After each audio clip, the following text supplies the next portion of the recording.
Okay, I didn't start out my channel with the intention of being like a takedown artist and flaming these TradFi and academic guys who want to talk about Bitcoin.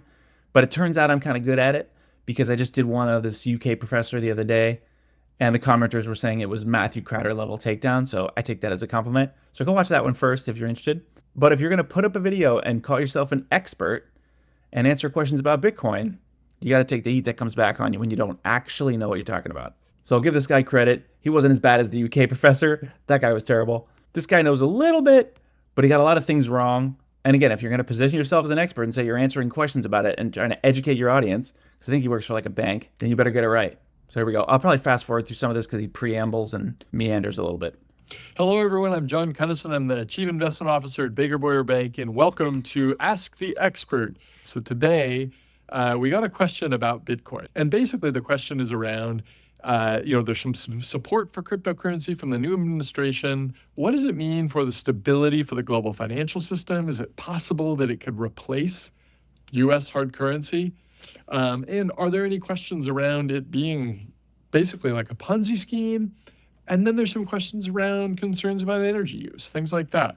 So let's jump right in. Let's talk a little bit about what is cryptocurrency, and then we'll address those questions more specifically. So cryptocurrency, I think the most important thing for me anyway, when I'm understanding this whole topic, is to understand that cryptocurrency didn't just spring up out of nowhere sometime in the last decade. Right? Cryptocurrency was decades in the making, and really it's the result of the study of cryptography, which is this very specific area of computer science, which attempts to keep things, secret and secure in a digital form, right? So this study of cryptography gave rise to this idea of the blockchain. Now, the blockchain, this is a software system that allows people to make financial transactions digitally. It's completely transparent. It's very secure, virtually unhackable, just because the encryption of that technology is very good. I would explain it. It's very complicated. This is part of what that computer science did. This is the study of cryptography. Now, how did all of that and the creation of, or the study of cryptography, the creation of this thing called a blockchain, which is a kind of software, how did all of that lead then to cryptocurrency? Now, this all happened in January of 2009. And there was a computer scientist who is famous in cryptocurrency circles, a computer scientist whose pseudonym, nobody knows who he really. First of all, he released it in January 2009, but he says he was working on it for at least 18 months before that. He is, or what group he represents. But this person is named Satoshi Nakamoto. Right? And in January of 2009, Satoshi Nakamoto released online a software, right, which was basically Bitcoin, right? And Bitcoin software was released on the blockchain. And many of the things that I'm saying right now may sound very confusing, but the bottom line is, he's not getting the technicals exactly right. I'm not going to kill him too hard. I think he's trying to just make it accessible. It's not like it's not that the Bitcoin software was released on the blockchain. So you could run the Bitcoin software. At the time, nodes and miners were the same. Now they're separate. But at the time, you could run the Bitcoin software. You could be a node validating the network, and you could be a miner mining Bitcoin. And the Bitcoin network produces blocks, and the blocks that produces create the blockchain. So each block is attached to the last block, so therefore they form a chain. Again, I think he's making an effort. I think he's just trying to make it accessible. I'm not going to crush him too hard for getting like the little technicals wrong. But these are ways to facilitate financial transactions online, very transparent, and quite secure. Now, in January of 2009, when Satoshi launched... It's not just a way to facilitate financial transactions. We have plenty of ways to facilitate financial transactions. It's a way to facilitate financial transactions that is completely decentralized and has no third party, no intermediary. So it's entirely peer-to-peer. And the blockchain innovation was about solving the Byzantine generals problem, which is very technical to go into. But the point was, prior to that, we'd never been able to successfully create a digital e-cash that could be peer-to-peer that didn't involve any centralization or any third party. That was the biggest difference. Launched this. in January of 2009, when Satoshi launched this, it was really more of an academic exercise. Here's a computer scientist who's been studying this for his life, wrote this paper, which established this software protocol, right? This is where I start to get a little bit annoyed with the lack of study on this. It wasn't an academic exercise. The cypherpunks were a movement. The cypherpunks were not just like playing with toys in their basement. They were technologists, activists, cryptography experts advocating for digital freedom, protection for the individual from government surveillance, from corporate overreach. They believed in the fundamental right of privacy. They believed cryptography was essential to prevent governments and corporations from spying on people. They believed in decentralization. They believed in code as law. They believed in freedom of speech, anonymity. Like, they weren't just like kids playing in the basement. I'm going to release an academic paper on how we can do an e-cash. And this guy says, oh, he just released the paper. No, he was working on it for at least 18 months, if not 2 years prior to that. And there were decades of research and development of other cryptography, but also attempts at making digital e-cash or peer-to-peer e-cash for the purpose of moving forward this ethos that they believed in. So it's not just like a cute little, hey, this is fun, let's release an academic paper about it. Like, it's a much more serious exercise than that. And Satoshi was clearly not just like a software developer. He clearly had a very deep understanding of economics, monetary history, and the issues that we currently have in our existing monetary system. And one small piece of evidence of that, obviously, is the news article that he put in the Genesis block, Chancellor on the brink of second bailout of banks, which was hinting at the government response to the 2008 crisis. And the people using it were his very best friends, right? These were other computer scientists. Again, that's so like, it's not like a cute like friends in their basement. The cypherpunks were like legit badasses who were writing code and creating software and tools that were for the purpose of fighting government overreach and for the belief that like we would need to have tools like pretty good privacy available to not fall into like a CBD dystopia. It was a very small group of the nerdiest nerds you can possibly imagine having a lot of fun with this software system that they had developed. Now, it turned out that it was a very interesting idea, and obviously it has gained traction, right? And that was the birth of basically cryptocurrency. Now, it's really important right here for me to just take a moment. I'm going to pause and just say that it's important to distinguish between Bitcoin. This is this software system that was created by Satoshi Nakamoto in 2009. It was the very first one, right? And cryptocurrency generally. At least he did that. I appreciate that. We need a lot more messaging of separating Bitcoin from crypto. I appreciate that at least he understands that piece and he went out of his way to make that distinction. Because anybody who doesn't understand that distinction or doesn't bother to make that distinction, you should write them off immediately because they don't understand what they're talking about. Because after Bitcoin, there have been lots of different kinds of cryptocurrency, right? Now, we refer to it all as cryptocurrency, but that's like the fact that we often refer to all soft drinks as Coke, right? There is an original Coke and then lots of soft drinks that have followed, right? The original Coke is Bitcoin. Everything else that followed is, some other token that was created on maybe a different blockchain. It's like a different software, right? It's really important to note those differences because there's a lot of interesting technology and potential applications that apply to Bitcoin that don't apply to these other cryptocurrencies. Now, to answer one of the questions that was asked in this question, which is basically, is all of this a Ponzi scheme? And I think the answer to that is, in many years, I think a lot of these cryptocurrencies that have sprung up, right? I don't think they'll exist in 3, 5, 10 years. I think that they'll vanish, right? And those, is it fair to call them Ponzi scheme? Maybe. But Bitcoin and some of the technology underlying Bitcoin is actually very, very interesting. And so let's jump in then specifically to answer some of these questions that were put into the mailbag. Well, the first one I want to address is this potentially destabilizing to the global financial system? Now, one way that we could tackle this question is just to look at how big is Bitcoin relative to other financial assets that we're more familiar with, like stocks and bonds. Well, if we look at the global stock market, the global bond market, the global stock market is $130 trillion, global bond market, $140 trillion. Right? Bitcoin is just under $2 trillion in total value if you added up all the existing Bitcoin and bits in the world, right? So a fraction, maybe 1% of the total financial assets that are trading. Now, if Bitcoin were to, completely go to zero, if it were to double in value, it's not going to destabilize the financial system. So I think, my sense is that for its potential to destabilize the system, it's highly unlikely. So the other question... I don't really have much to disagree with about that. I think his market cap sort of comparison is fair, right? Bitcoin is absolutely tiny compared to the entire rest of the fiat system, or like all dollar-denominated assets or all treasury bonds. So if that's what they mean by is it essentially destabilizing to the financial system, like if it went to zero, would the system crumble? I agree with him. It's probably way too small to have any kind of impact like that. Is it destabilizing to the financial system in that it has the potential and the ability to replace the dollar and to replace treasury bonds and to replace gold as a store of value? I don't think that's what the person meant, and I don't think that's what he was addressing. And the fact that the answer is yes, we'll just keep it a secret between you and I because we don't want them to know that yet. That was raised was around currency.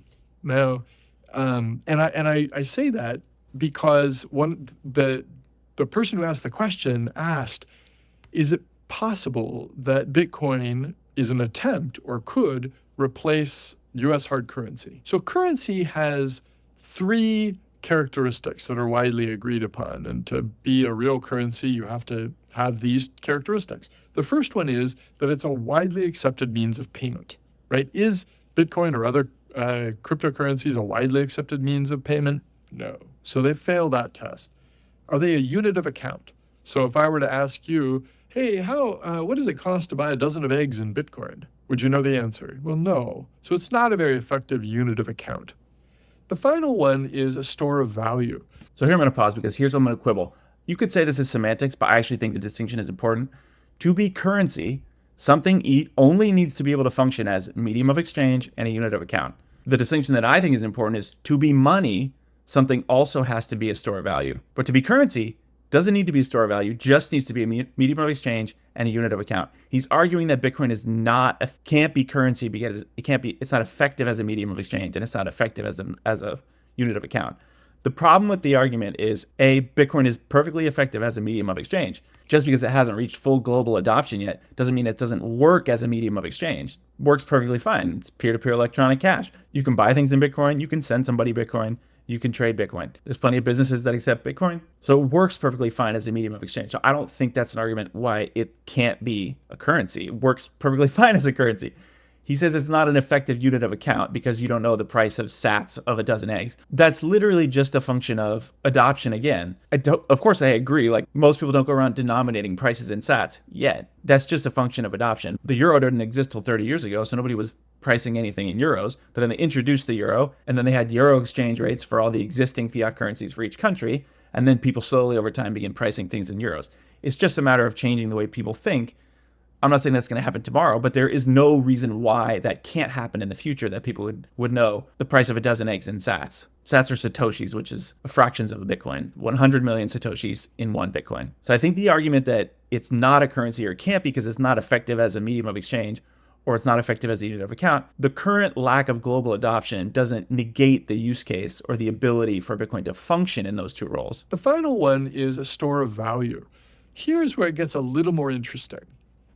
If we ask the question, is it an effective store of value? Someone may point to the volatility of many cryptocurrencies, including Bitcoin, and say, these are incredibly volatile.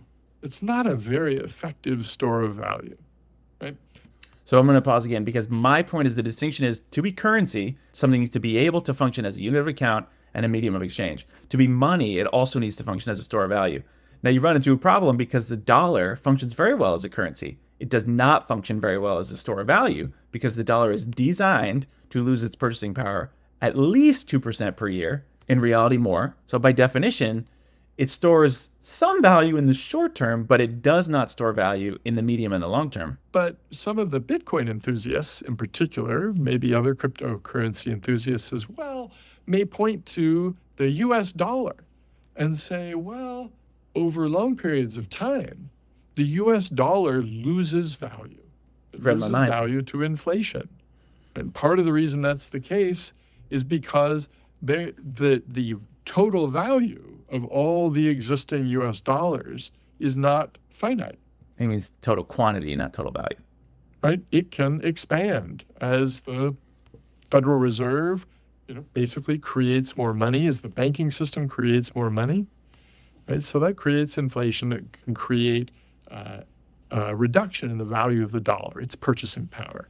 So one of the use cases that a lot of cryptocurrency enthusiasts point to is the idea that, and this is specific, and this is where it's really important to distinguish between Bitcoin and other cryptocurrencies, is that Bitcoin, 21 million Bitcoin were created when the software was created. So talk about the store of value for a second. I mean, most of these people like to argue that Bitcoin can't be a store of value because it's volatile. Again, we talked about adoption. It's 16 years old. It's young.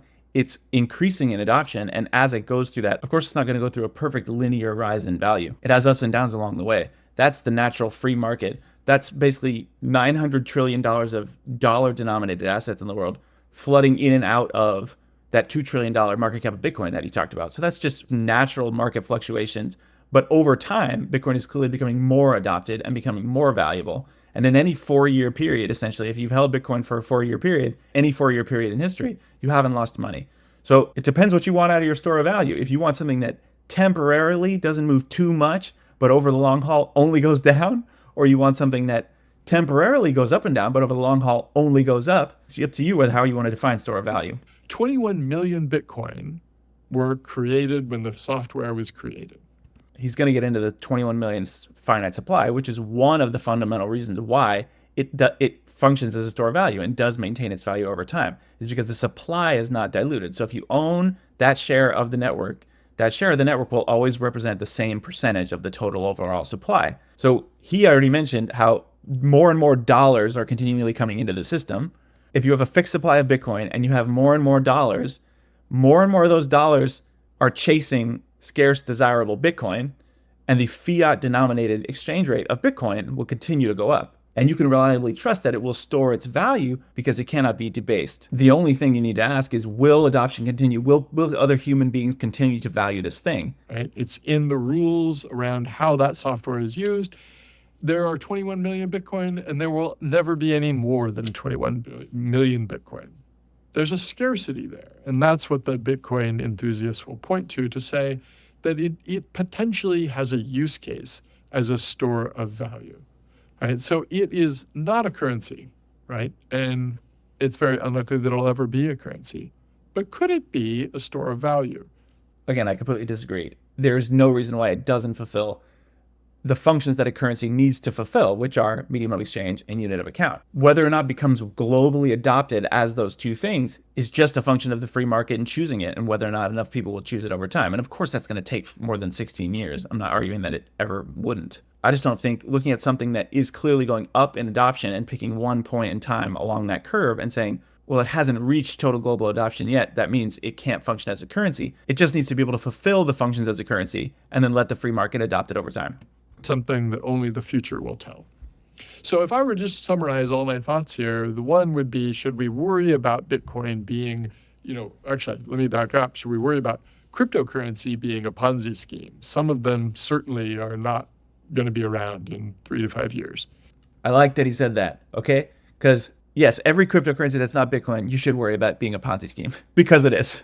They're not all Ponzi schemes. They're meme coins and rug pulls and scams, but Bitcoin is different. And the other thing you need to worry about being a Ponzi scheme is the fiat system that needs to print more money in order to stay solvent because the debt's so large that it can't be paid back. Is Bitcoin a Ponzi scheme or some of the more established cryptocurrencies? Well, time will tell. We don't know. It's very early days in this new technology. The other question is, It's kind of a cop-out to say time will tell and we don't know. Like, yeah, if you just want to wait another 20 years and miss out on 20 years of gains, till all the risk is completely gone, and then make your decision, like, go for it. But if you don't want to be a total laggard in adopting a new technology, then you need to understand why it's not a Ponzi scheme and why it does have value that will continue to grow. Could this potentially destabilize the global financial system? Unlikely, given its relative size. And then the final question is it likely that some of these cryptocurrencies will replace the US dollar as the currency of the United States or the widely accepted one, it's unlikely, simply because it's not particularly useful in the ways that a real currency is useful. So I agree with him that it's unlikely that Bitcoin takes over the US dollar anytime soon because the system is going to fight like hell to keep the dollar alive. And part of that means debasing it so it doesn't function as a store of value anymore. But him saying that that's because it's not a real currency, again, I've already said 12 times why I think that that's not the case. It absolutely fulfills the function of a currency and could replace the dollar. We just need more infrastructure and more layers built on top of layer one Bitcoin. We need more adoption. We need much more infrastructure, companies. There's a whole industry that's being built up around Bitcoin such that it can scale and fulfill that global adoption, unit of account, medium of exchange use case for a much larger set of people. Those are things that the dollar is actually pretty good at. So this may be simply another new financial innovation, a digitization of a medium of exchange. So I'll just say one last thing, which is digitization of a medium of exchange is not an innovation. We did not need that innovation. That's not a use case that Bitcoin needed to solve. Now, mostly I say that's true in like the Western world and the developed world. There are medium of exchange use cases that Bitcoin solves for in other parts of the world where people have a medium of exchange pain point, where they don't have the robust like credit card and payments and Venmo and PayPal infrastructure that we have in like the US. So Bitcoin does solve medium of exchange pain points in those parts of the world. Now, he obviously doesn't know that or doesn't mention that. In the Western world, we typically talk about it as a store of value because that's our pain point. We don't have medium of exchange points for the most part in the developed world. We have a store of value pain point, which is why we talk about it and use it as a store of value. Because again, it can serve both functions and solve both problems. So this may be simply another new financial innovation, a digitization of a medium of exchange. So, but again, digitization of a medium of exchange, we didn't really need just that. We didn't just need digital dollars. That was already solved by banking infrastructure and credit cards and everybody else. The problem with that is, again, the whole system is centralized. So the pain point there is not just a transaction medium of exchange pain point. The pain point is it's all centralized. There's no peer-to-peer version that doesn't have a trusted third party involved. So again, another pain point that Bitcoin solves for when you do have medium of exchange or transaction pain points in the Western world, when your bank won't give you your money or they won't transfer it or it takes 5 days, or Western Union wants to charge you $50 to send remittances to another country, or you want to send $1 billion in under 10 minutes for under $1 in transaction fees halfway across the world securely and nobody can stop you. That's where Bitcoin steps in and does solve for medium of exchange pain points that just digitization of the dollar doesn't solve for. I hope you found that useful. If you have any questions about this, please reach out to a member of your Baker Borio team. So again, I'm not trying to hate on this guy. I'm not trying to crush him too hard. He did a decent job. I think he's talking to like a very newbie, normie intro audience, so he's dumbing a lot of it down, I imagine. But I do think he makes a few crucial errors that show a little bit of a lack of study of the subject. The one thing I'll just add here at the end, because I've done this enough to know that people will quibble with what I said earlier about why will Bitcoin adoption continue. I have another video about this that I just put out on my channel, but I'm going to do the explanation quickly here. You could think of Bitcoin as dematerializing a gold coin and sending it digitally across the internet. So we'll use gold as the analogy because people understand gold. People understand that gold is a store of value. Gold's been money for thousands of years. They were born into a world where gold was money, so they don't bother questioning or understanding why. Well, thousands of years ago, humans were using different commodities as money in different parts of the world. Now, it turns out that a commodity, in order to be useful as money, needs to possess certain properties. So it needs to be durable, divisible, portable, fungible, verifiable, and scarce. Now, it actually needs something called abundant scarcity, which means there's enough of it to go around and you can use it for transactions. But the scarcity part is that it's hard to produce more of it, hard to grow the existing stock. So it turns out that the free market competition of different monies, the harder money wins. Monies converge to one. So if some group is holding a money that's harder than another group's, the harder money will win and the weaker money will go to zero, and all the value from the weaker money will get sucked into the harder money over time because one will get debased faster than the other. So that's why gold defeated all these other commodities that were used as money. It best fit those properties that I mentioned, and it was the hardest money, the hardest to produce more of. Now gold, again, back to his confusion with the medium of exchange, unit of account, store of value. Gold is money because gold serves well as a store of value. It's not great as a medium of exchange, which was why it got papered over and replaced by the dollar, because the dollar works well as a currency, as a medium of exchange for transaction, but a dollar, fiat money, is not scarce, which is why it doesn't store value well, which is why it needed to be backed by gold. Obviously, I'm going through this fast. I've explained it other times on my channel, so there's other videos you can watch to hear it again. But to be money, something just has to fulfill those properties that I mentioned and be hard to produce more of. And there's a free market competition of which of those things humans will converge onto as the best one. Enter Bitcoin.